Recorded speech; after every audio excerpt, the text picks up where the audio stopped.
What's going on, everyone, and welcome back to the channel with the brand new Supergirl movie starring Milly Alcock arriving this week. I thought it would be a fun time to look back at the very first live-action Supergirl movie from 1984. Now, I want to start this review by saying I'm genuinely trying to be nice here.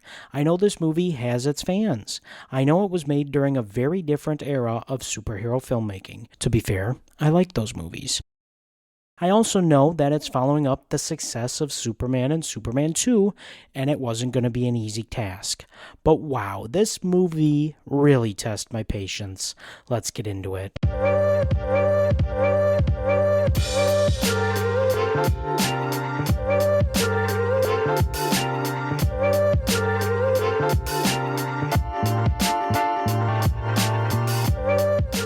The movie introduces us to Kara Zor-El, Superman's cousin who lives in Argo City, a surviving piece of Krypton floating through outer space.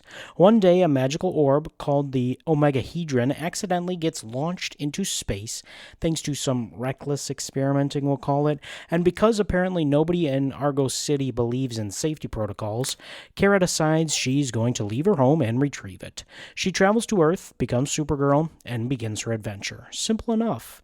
Well, that's really where the problems start. The Omegahedron eventually falls into the hands of Selina, a witch played by Faye Dunaway, and honestly, she's probably the most entertaining thing in this movie. Not because she's a great villain or because her plan makes sense, but because she seems to understand exactly what kind of movie she's in. While everyone else is trying to play things relatively straight-laced, she's chewing scenery like she's getting paid by the bite. Every scene she's in has, at the very least, energy, and I can't really say the same thing for the rest of the movie, because here's where things really get funny to me. Again, we've talked about it. Supergirl arrives on Earth, she gets those incredible powers, she's searching for that powerful Kryptonian artifact, there's the magical villain ready to conquer the world, and then she goes to college. And not just for a scene, not just a quick cover identity, for a surprisingly large chunk of the movie, we're basically watching Supergirl attend school. She gets a dorm room, meets classmates, deals with school trauma, later on develops a crush. There were multiple points where I genuinely forgot I was supposed to be watching a superhero movie. I kept expecting somebody to walk into frame and announce, "Welcome back to Supergirl freshman year." The movie consistently feels distracted from its own plot. Every time it seems like we're about to get momentum, we take another detour into college life. And I couldn't believe how much runtime it gets devoted. That said, it is unique, and some people might enjoy it, just not for me. To be fair, there are moments where you can see what they're really trying to accomplish here. The flying effects were ambitious, to say the least, for 1984, and there are occasional scenes where the movie captures some of the hopeful Superman energy. But the action itself is incredibly sparse, and when the action does happen, it's usually not particularly exciting. The movie somehow manages to make a superhero with all of Supergirl's powers feel less exciting than Squirrel Girl. Hell no, man. That's honestly difficult to pull off. So that's really where my review lands. Look, I've seen bad movies that are entertaining. I've seen messy movies that are fun. I've seen movies with ridiculous plots that, at the very least, keep me engaged. This movie's biggest crime is it isn't terrible, it's just boring, painfully boring. The pacing crawls, the story wanders, scenes feel much longer than they actually are. I legit had to watch this movie in 2 times speed just to get through it.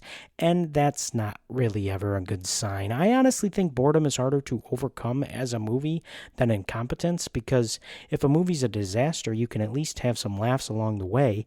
If it's boring, you're just sitting waiting for that final credits scene. Now, again, I want to be fair here, so obviously Helen Slater is genuinely likable as Kara.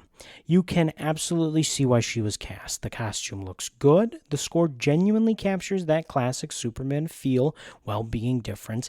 And there are moments where the movie feels sincere. It's never cynical. It's never mean-spirited. It's just incredibly dull. And honestly, that's what makes it kind of sad to criticize, because you can tell people were trying. The movie just never fully comes together.